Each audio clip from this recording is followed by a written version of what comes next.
¿Y si te decimos que dejes de buscar por dentro, que te dejes de puntos A, de puntos G, de puntos K, y que el orgasmo vaginal es el mito más grande que nos han contado sobre la sexualidad? Hay una parte de nuestro cuerpo que no nos enseñaron muy bien, ni siquiera a nombrarla. En mi casa se le llamaba chocho chochete, chocho chochete. Era... Chichi. Culito de delante. ¿Sabes qué es lo mejor de todo? Que creo que no la llamaba, casi no la llamaba. Cuando era pequeña a la vulva le llamaba chichi y bueno, hasta hoy, porque le sigo llamando chichi. Crecemos viendo dibujos de penes y, sin embargo, nos sorprendemos el día que vemos nuestra propia vulva en un espejo. Y la pobre ha sufrido de todo. Depilaciones, chichiquinis... Las cirugías estéticas que la modifican han crecido en el mundo más de un 70% desde 2015. Todas las vulvas son válidas. Son nuestros labios internos y externos, la entrada y las glándulas de la vagina, el clítoris, el orificio de la uretra y el monte de Venus. La vulva protege nuestros órganos reproductores, nos permite hacer pis y nos da orgasmos. Así que se merece que hablemos de ella. Y que le quitemos peso, porque tampoco olvidemos que no todas las mujeres la tienen. Y sobre todo, que hay mucha vida, mucha salud y mucho placer dentro y fuera de ella. ¡Fuego, fuego, fuego! ¡Ay, cómo vuela esta bujina! ¡Fuego, fuego, fuego! ¡Ay, quiero que son sardinas! Escuela de Calor, un podcast de Bloom. Bueno, hola de nuevo. Hemos hablado de todo menos de lo más básico, del punto de partida, del origen, donde todo empieza. Y esto decís, ¿eh? Sí, de la vulva y, bueno, en general de nuestra anatomía. Y para que no sea una chapa, sino una clase magistral, me acompaña Eugenia Tenenbaum, historiadora del arte y divulgadora cultural con perspectiva de género. Qué placer tenerte por aquí. Qué placer estar aquí contigo, Andrea. Vamos a empezar como por el inicio, así que remóntate años atrás. ¿Tú cómo llamabas a la vulva de pequeña? ¿Cómo llamaba la vulva de pequeña? Pues la llamaba de todo menos vulva. Recuerdo de hecho que como cuando yo era pequeñita pronunciaba mal, en Galicia es bastante típico que uno de los nombres que se le da sea parrocha, que además suena fatal y terriblemente mal. Y entonces yo decía patota, y entonces era la patota. Bueno, en italiano es la patata, en plan coloquial. No está mal, no está mal. Ostras, la parrocha, una niña de 4 años sería feliz. Sí. En realidad yo creo que todos los eufemismos que se utilizan para hablar o para mencionar la vulva son todos verdaderamente terribles. Un poco sí. Y además, ¿te hablaron de ella de pequeña? Más allá del tema parrocha, de la anatomía, de que tú tenías tal y los niños igual tal. No que yo recuerde. Además, tanto para bien como para mal, en mi núcleo familiar inmediato éramos todas mujeres. Mi abuelo murió, o sea, mi abuelo materno murió cuando yo tenía 7, 8 años. Entonces, al final sí que es cierto que, por un lado, viví mi infancia, mi niñez y mi desarrollo como mujer dentro de un hogar donde se naturalizaba, es decir, nunca hemos cerrado la puerta del baño, nunca hemos tenido problema en vernos desnudas, ni mi madre, ni mi abuela, ni mi tía abuela, ni yo. Pero sí que es cierto que lo negativo de eso es que al no tener con qué compararlo, tampoco se profundiza. Como que hay muchas cosas que, por desgracia, se dan por hecho. Y es un poco la pregunta que le hacemos a todas las invitadas en Escuela de Calor, y es, ¿tú consideras que esto también sería educación sexual o ausencia de educación sexual? Por supuesto que sí. Al final yo creo que cuando no se nombran nuestros genitales es porque hay todo un proceso de ocultación, de desconocimiento y de desinformación. Y yo diría que es incluso importante que tanto los niños como las niñas aprendan a nombrar sus genitales, incluso para prevenir el abuso sexual infantil. Que sepan qué son esas partes, que nadie tiene derecho a tocarlas y que si alguien lo está haciendo, que sean capaces de poder nombrarlo a sus tutores o a sus tutoras. O sea que, por supuesto, que es una gran ausencia de educación sexual y debería ser justo al revés. Además, desde edades tempranas un poco adaptar, pero sí que hablar, porque al final eso nos ayuda a pues a entender cosas que nos están pasando que de otra forma tú no lo sabes mencionar. Y justo para eso, de hecho, es este capítulo, ¿no? Un poco para hablar de toda esa relación que nosotras tenemos con nuestros propios genitales, y esto igual es raro en cualquier otro contexto, pero ¿tú qué tal te llevas con tu vulva? ¿Qué relación tienes tú con tu vulva? Pues siempre he tenido una relación bastante complicada. Creo que nunca he llegado a quererla. En general, siempre he tenido una relación complicada con mi vulva, con mi vagina, en general con mi útero, porque tengo endometriosis. Entonces, para mí, la menstruación es un absoluto infierno. Y como además se le ha sumado el combo de haber tenido, pues desde hace un montón de tiempo, determinados problemas de salud mental, como puede ser ansiedad y depresión, pues claro, si tú unes el que nunca nadie te ha enseñado a familiarizarte con tu cuerpo, con que estás medicada con ansiolíticos y antidepresivos y tienes la libido por los suelos, yo recuerdo verme de los 20 a los 22 años sin tener absolutamente ni un solo orgasmo, ni con mis parejas sexuales, ni conmigo misma, y yo recuerdo cabrearme con mi vulva diciendo, ¿por qué no funcionas? Y entonces pues sí que es cierto que es una relación positiva que he intentado construir a lo largo de los años. Ahora, por suerte, sí que es cierto que ya no trato mi cuerpo y sobre todo ya no trato mi vulva como si fuese un estigma o algo de lo que avergonzarme. ¿Que me sigue costando conocerla y considero que la cabrona es complicadísima? Sí, por supuesto.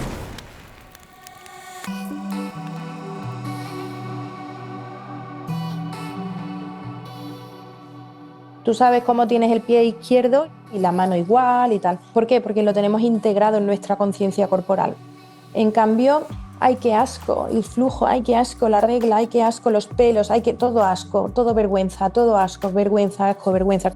Miriam Aladib es ginecóloga y nos cuenta lo que ve en consulta. Claro, esto hay mujeres que no les influye, pero sí que hay mujeres que les da asco su sexo.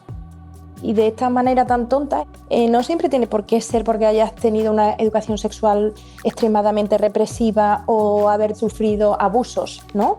O algo muy traumático, como es esa distorsión de la conciencia corporal, ese asco, esa vergüenza y todo eso que se ven esas vulvas que parecen, esas mujeres con esas vulvas que parecen de niñas pequeñas, ¿no? Claro, una se mira la vulva y no la ve así y desarrollan una mala conciencia corporal. Y esto es importante entenderlo porque esto afecta a nuestra salud física y mental, al fin y al cabo, ¿no? Yo me encuentro en la consulta mujeres de hasta 50 años que llevan toda su vida sin tener una sola relación sexual, evitando tener pareja y todo eso, solo porque piensan que tienen ahí algo raro. Muchas veces lo dicen en una consulta ginecológica y puede ser que le digan, no, está todo bien, no tienes nada. Oye, ¿cómo no voy a tener nada? Lo que pasa es que a lo mejor lo que tienes no se soluciona en ginecología. A lo mejor tienes que derivarla a una fisioterapeuta de suelo pélvico o a una sexóloga. Es que tú no puedes estar desconectada de tu cuerpo y conectar con otro cuerpo, sin estar conectada antes tú con tu propio cuerpo. Es diferente al tabú que tenían nuestras abuelas, completamente diferente, pero menudo tabú tenemos ahora. Y Eugenia, tú eres historiadora del arte, que te presentaba así porque es que es como muy guay toda tu labor divulgativa en redes, tal. ¿Cómo es la representación de la vulva en la cultura occidental?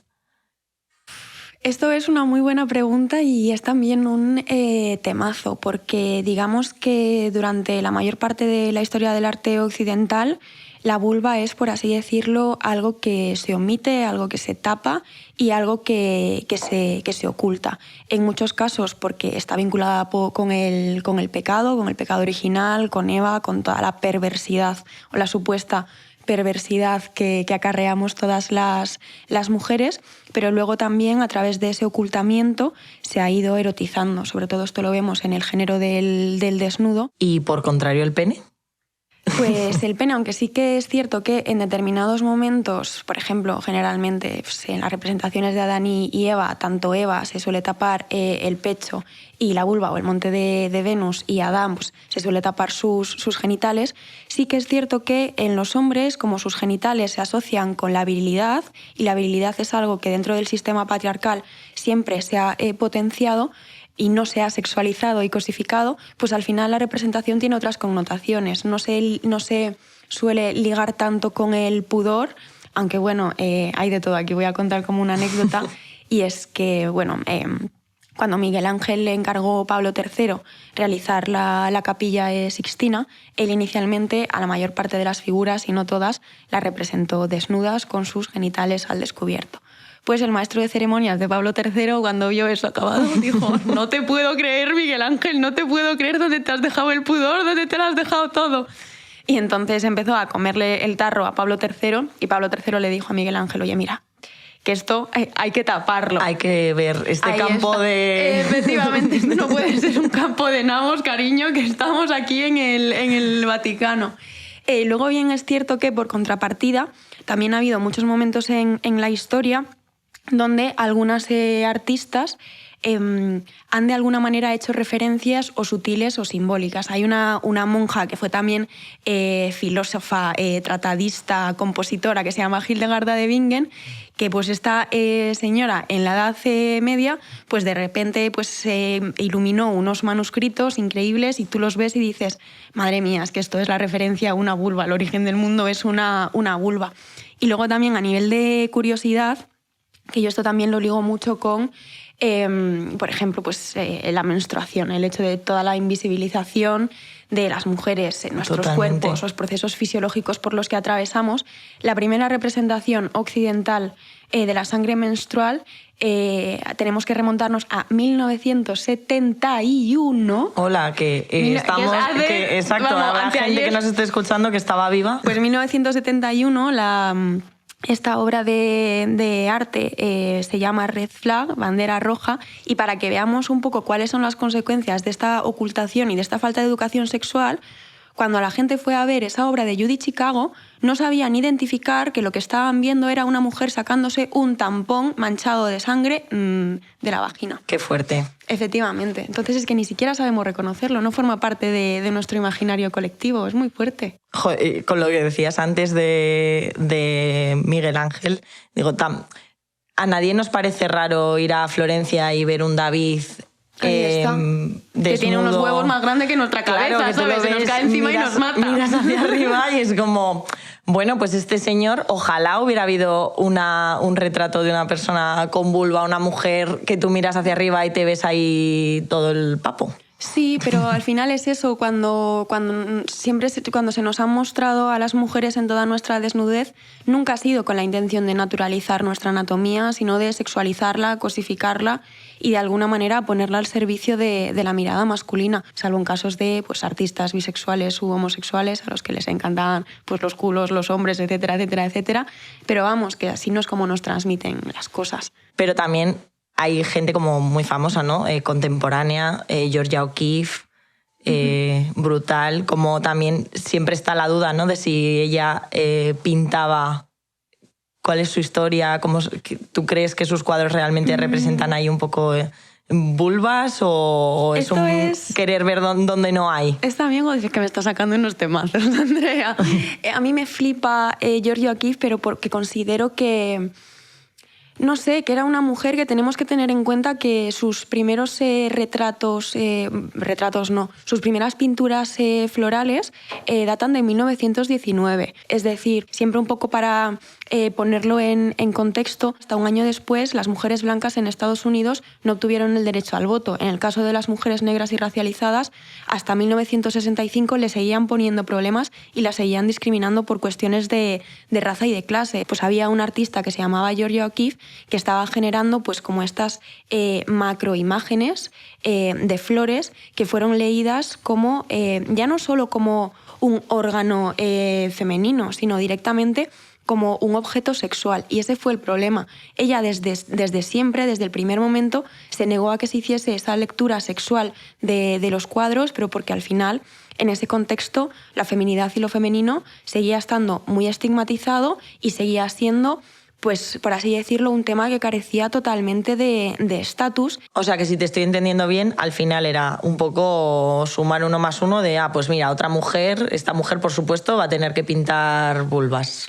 Claro, y en realidad ella era una apasionada de la naturaleza, era una mujer que cuando se mudó en medio del desierto se pasaba horas y horas y horas caminando y pintando en plena naturaleza. Le apasionaban las flores Ella lo que quería era acercar las flores al mundo. Una de sus frases, la voy a parafrasear porque no me la sé de memoria, quejándose precisamente de la lectura sexual que desde el primer momento se hizo de sus obras, era algo así como: yo quise enseñaros lo que es para mí la flor y en cambio vosotros lo que hicisteis fue volcar todo lo que veis y todo lo que pensáis de las flores en la mía cuando yo no estaba haciendo eso.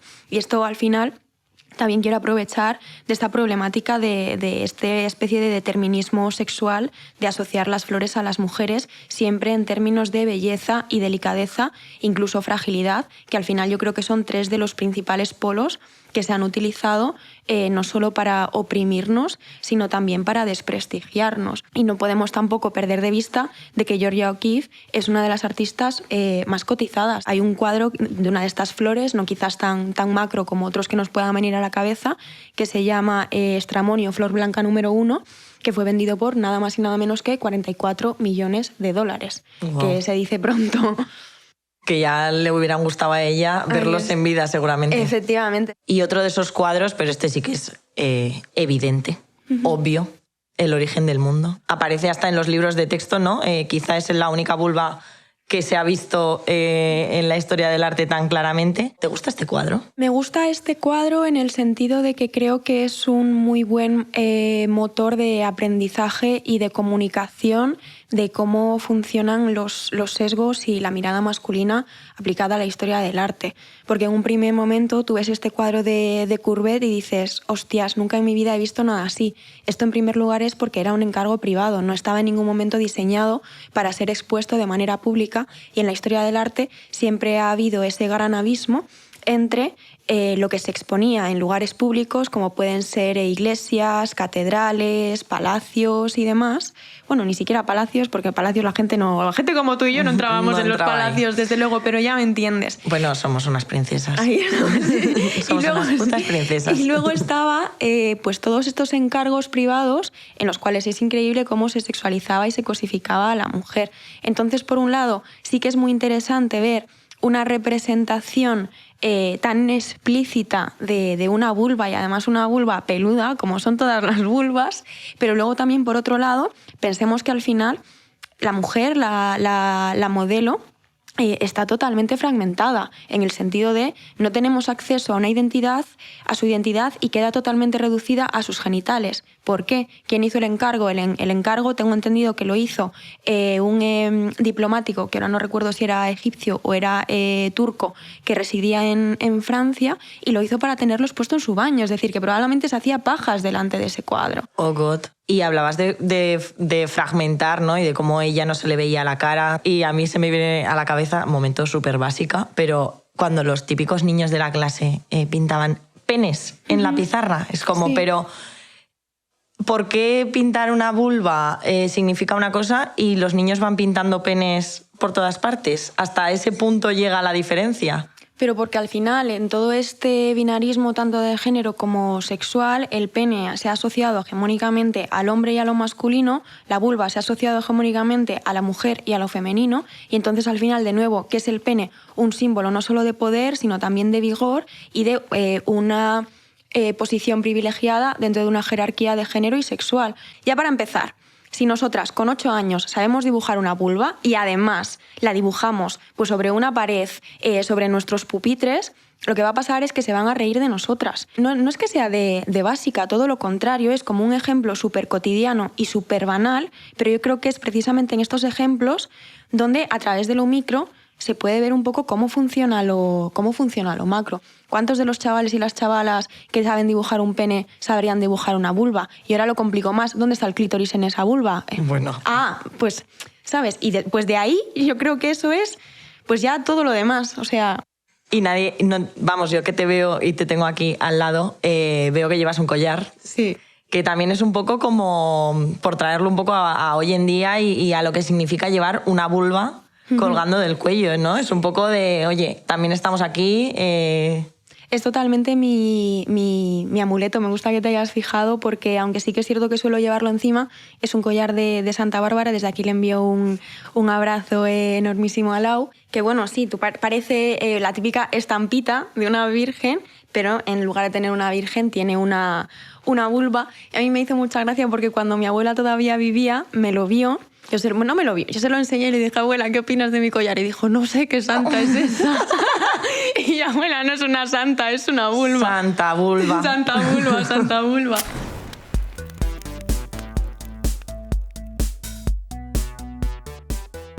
Tenemos unas ilustraciones en los libros, ¿no?, de anatomía que son esquemas.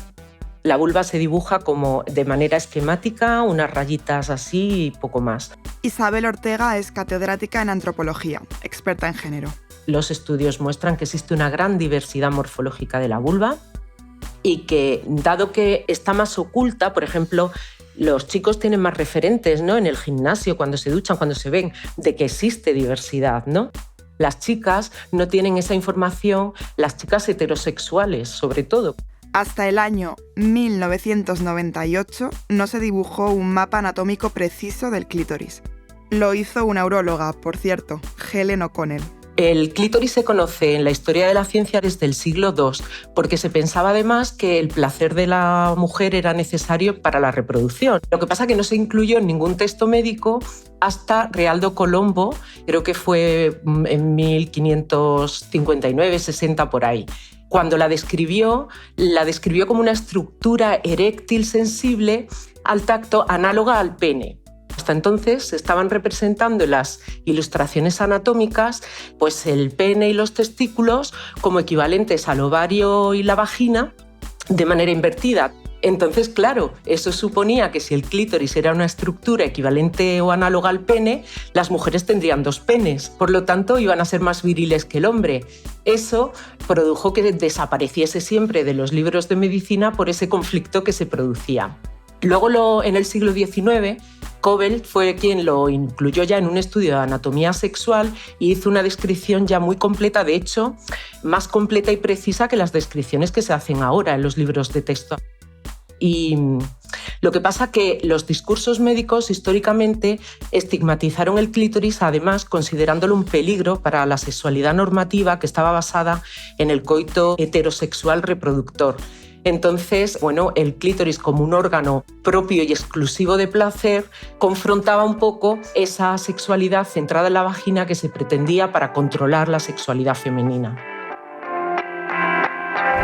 Pero hay una cosa que vemos siempre y además yo creo que lo podemos ejemplificar también con un cuadro o una obra, mejor dicho, que estará en la mente de todos, ¿no?, que es Las majas de Goya, y no tienen pelos.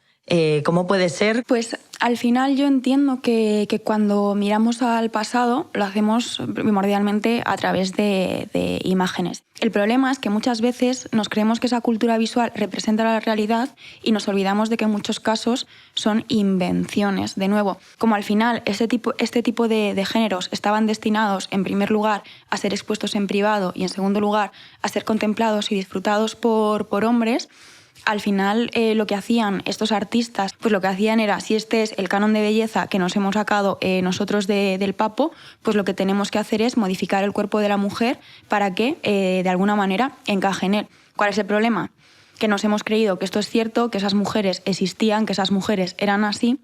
Y ya no solo eso, es que luego además nos han hecho sentir mal por no parecernos a algo que en ningún momento fue real. Pues es muy interesante y también bastante terrible, porque al final lo que ocurre también con el vello corporal es que en muchos casos se ha establecido que somos las mujeres blancas quienes tenemos que deshacernos de nuestro vello corporal y quienes hemos tenido que deshacernos de nuestro vello corporal para de alguna manera situarnos en una posición jerárquicamente superior respecto a las mujeres racializadas y las mujeres negras, que eran concebidas como lo salvaje, como lo feo y como lo oscuro. Qué interesante. Y también por esto también se puede ligar con el origen del mundo, incluso con las prostitutas. Y de ahí que lo que no se le permitía a las mujeres blancas, sobre todo en los siglos XVIII, XIX y luego ya en Estados Unidos en el siglo XX, con el capitalismo salvaje, te cagas, pues sí que de alguna manera se les consentía a las mujeres negras o se les obligaba a ellas a que no se depilasen, precisamente para seguir marcando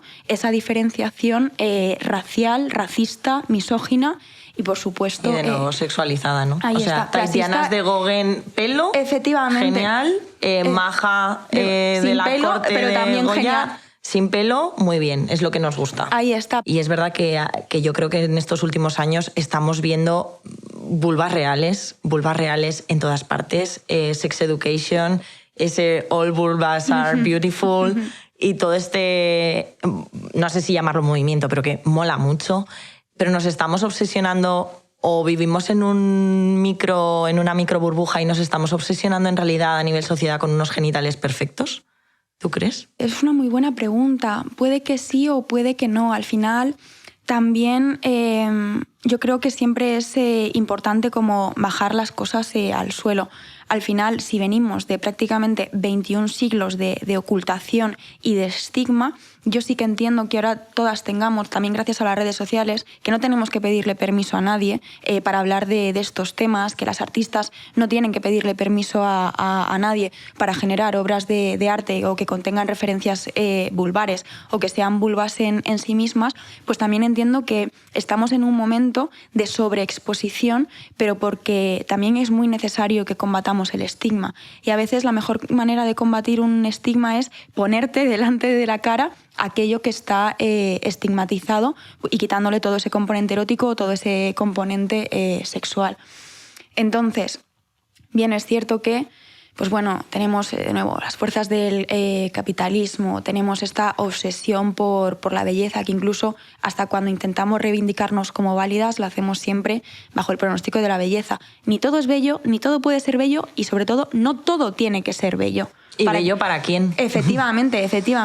Si la cosa es que sea válido, no tiene por qué ser bello. Entonces, pues bueno, creo que siempre hay que tener en cuenta esto e intentar, tanto nosotras mismas como nuestros discursos, no caer en esto. También una cosa muy importante es que quizás vulvas que no han sido mostradas pues, en los medios de difusión principales, como pueden ser el porno y las revistas pornográficas, pues también es interesante que mujeres que ven que tienen esas vulvas o hombres trans o personas no binarias que ven que tienen esas vulvas digan pues hay más gente que la tiene, no tengo que sentirme mal porque esto es lo normal, aunque me hayan hecho pensar que no lo es. Claro, no me tengo que hacer una labioplastia, no me tengo que hacer una... Es que una labioplastia, ¿para qué? O sea, ¿para quién? De nuevo, ¿para que venga José Manuel a decirte me da asco comerte el coño?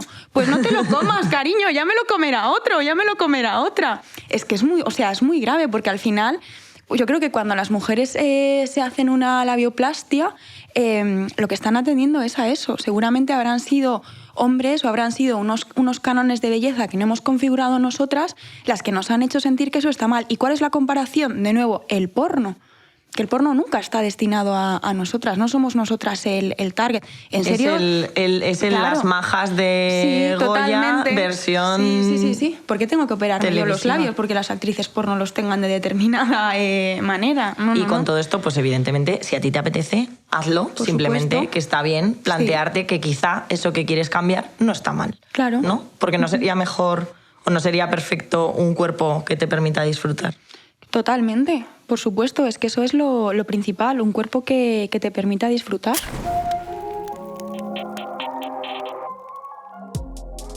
Es verdad que como son nuevas, pues exponencialmente están aumentando mucho, lo que no significa que todavía hayan cogido un nivel como otro tipo de cirugías estéticas, pero sí son las que más están aumentando, lo cual nos hace plantearnos qué está pasando con nuestros cuerpos, ¿no? Qué está pasando con la visión que tenemos de nuestro cuerpo para que una parte de nuestro cuerpo que tiene la finalidad de darnos placer, pues se convierta en una preocupación, ¿no? Precisamente las intervenciones de labioplastia comenzaron, es una intervención que surge a demanda de las actrices porno en Estados Unidos, en Beverly Hills, ¿no?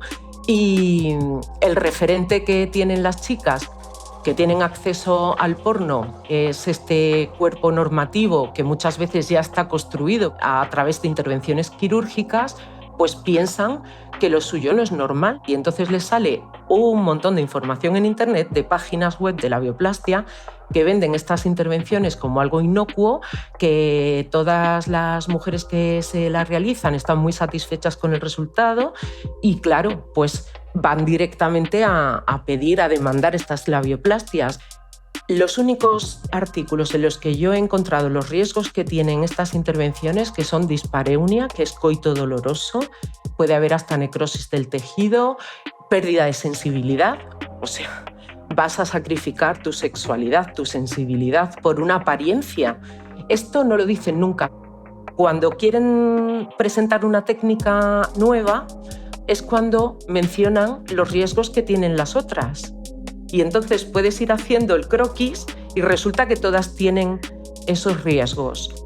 Isabel Ortega ha hecho estudios comparados de las modificaciones corporales femeninas, tanto de la mutilación genital como de la cirugía estética. Es curioso porque la Organización Mundial de la Salud incluye dentro de las prácticas de mutilación genital femenina, que son los cortes anguria y los cortes Kisiri, que consiste en cortar, ¿no?, o raspar el orificio de la vagina para producir tejido cicatricial y aumentar el placer de los hombres.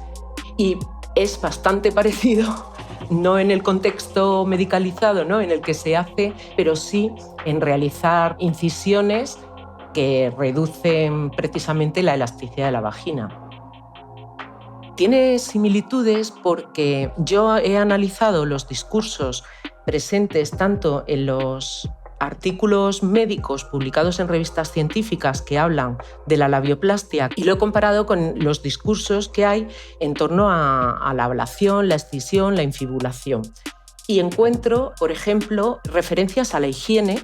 En África la ablación se considera una purificación.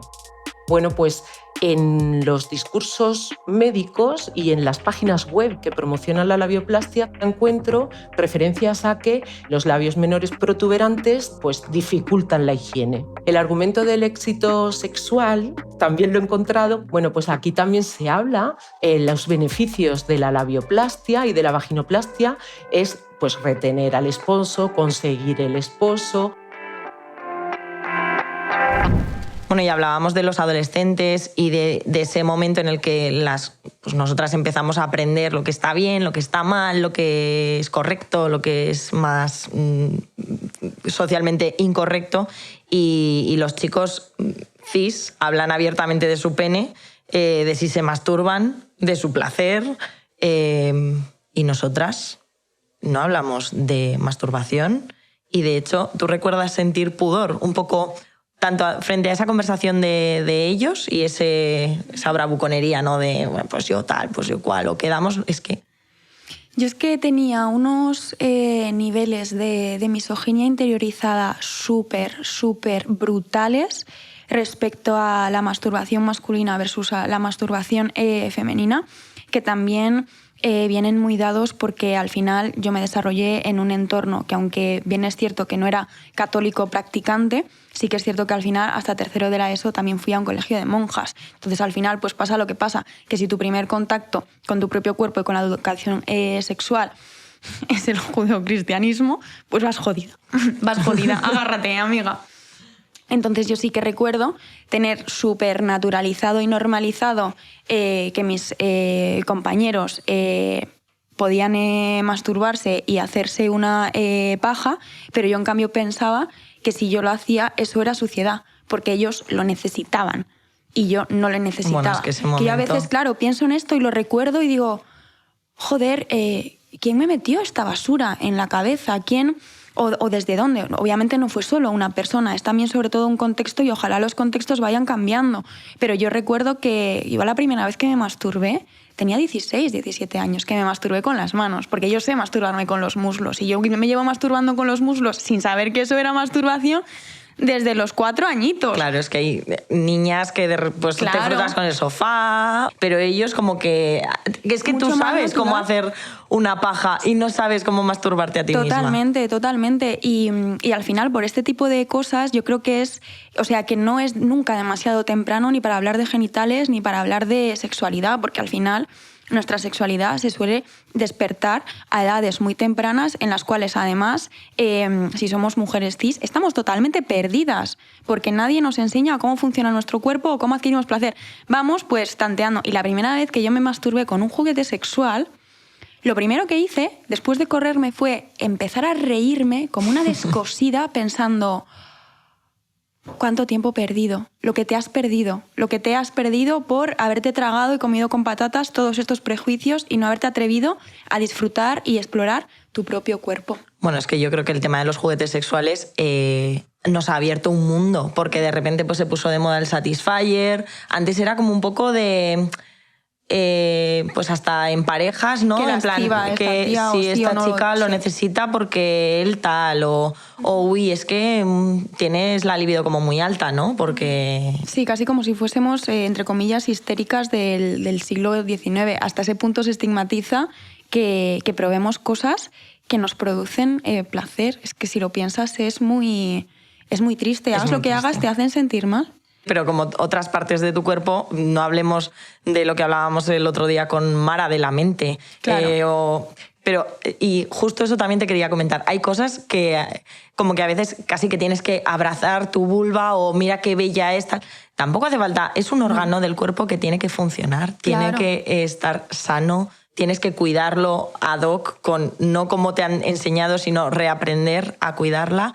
Y a la vez, pues lo que tiene que estar es saludable. Tú no te fijas en, uy, este dedo lo tengo un poco torcido, no me gusta, lo voy a arreglar.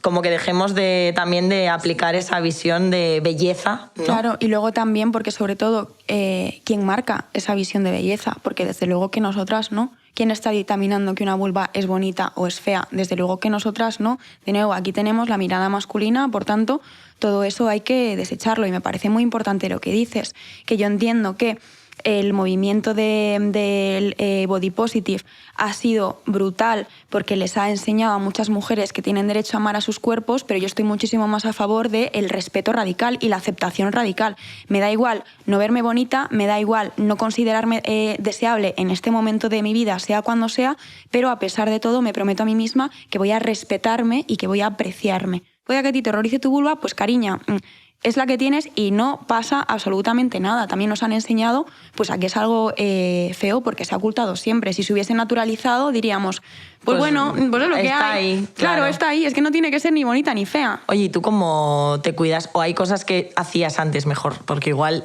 vas a decir, a ver, pues yo hago lo normal, pero hay cosas que hacías que has aprendido que están mal. Pues he aprendido una cosa que me produjo bastante shock, que es que no se recomienda que nos lavemos la vulva con jabón, solo con agua, y que no hace falta frotar como si estuviese fregando el suelo. Ay, amiga, ya eres bloomer. Sí. O incluso a la hora de hacer pis, en lugar de arrastrar, dar toquecitos, que son cosas que yo recuerdo...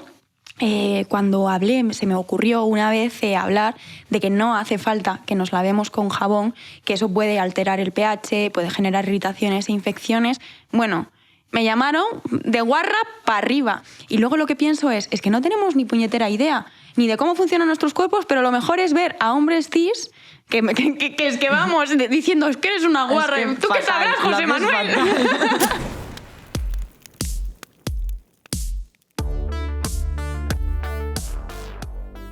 Yo soy muy fan de que cada quien haga con su cuerpo lo que le dé la gana.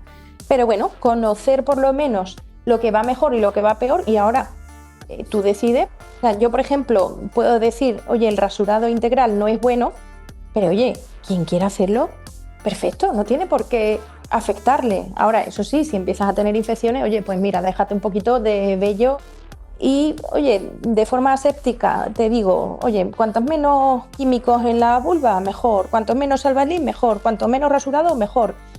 Por ejemplo, los salvaslip, pues siempre diré que no son buenos. Te puedo decir que eso no va a transpirar de la misma manera.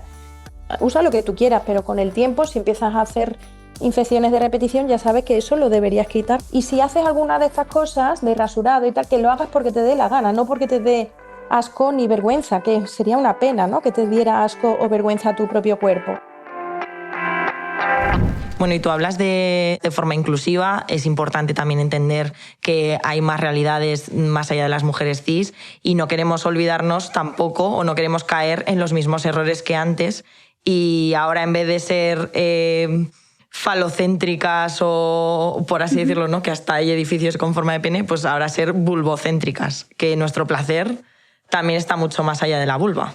Sí, por supuesto que sí. Yo con esto estoy, por un lado, de acuerdo y por el otro, no tanto. Estoy de acuerdo en el sentido de que, al final, como toda la cultura, sobre todo toda la cultura sexual, se ha estructurado alrededor del falocentrismo, alrededor del falo, pues al final eso ha generado un gran desconocimiento sobre nuestros cuerpos, más allá de la interacción con un falo, o, por ejemplo, más allá de la interacción con la penetración.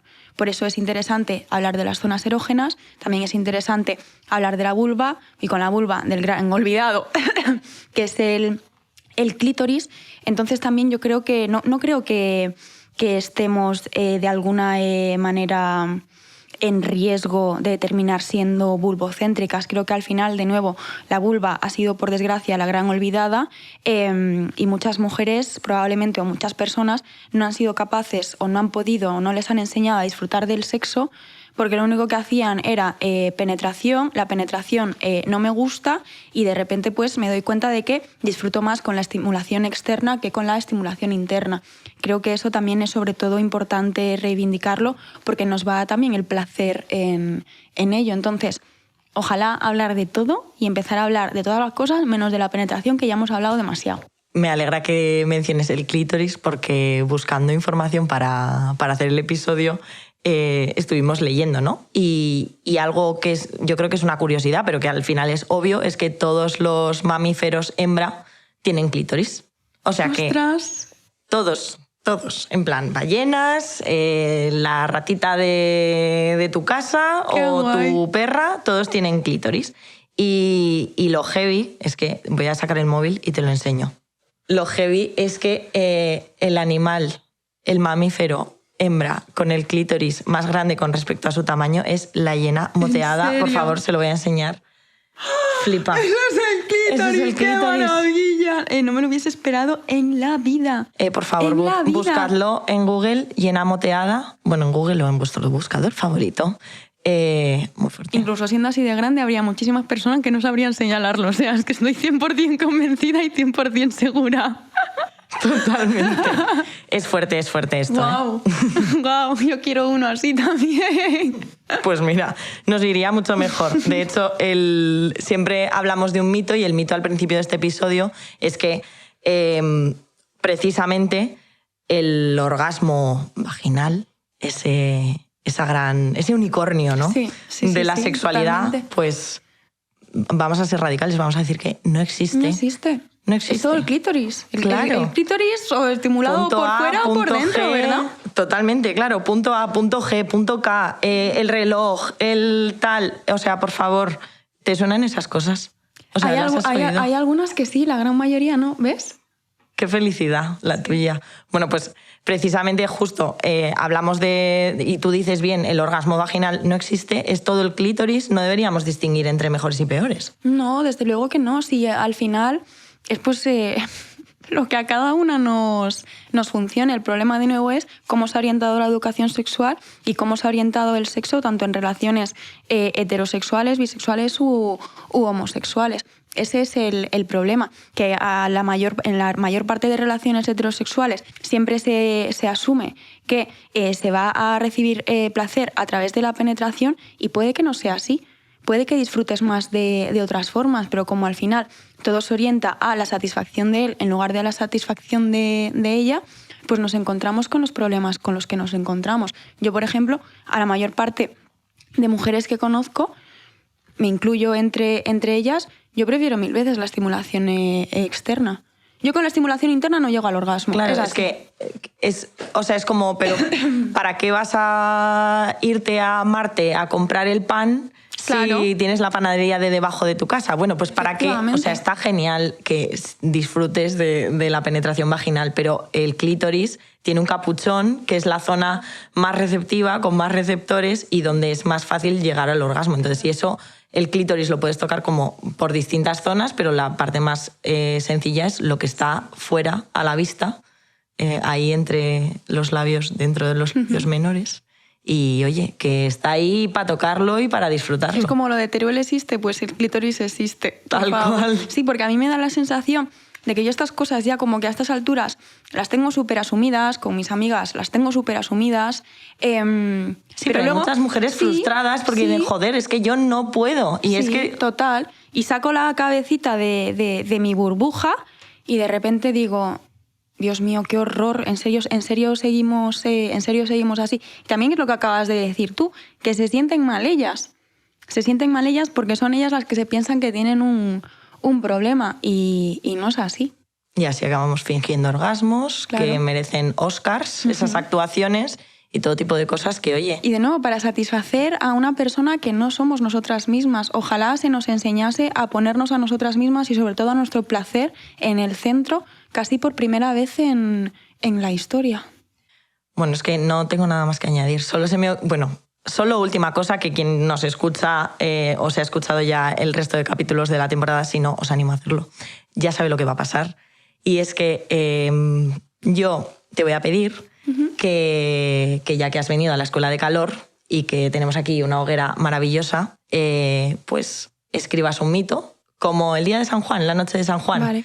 Un mito sobre la sexualidad, da igual que no sea sobre los genitales o la anatomía de la vulva en particular, un mito que quieras desterrar, ¿vale? Y no lo digas, ¿vale? Porque se descubre en @bibloomers, que es nuestro canal de Instagram, y así pues hacemos que la gente te vea.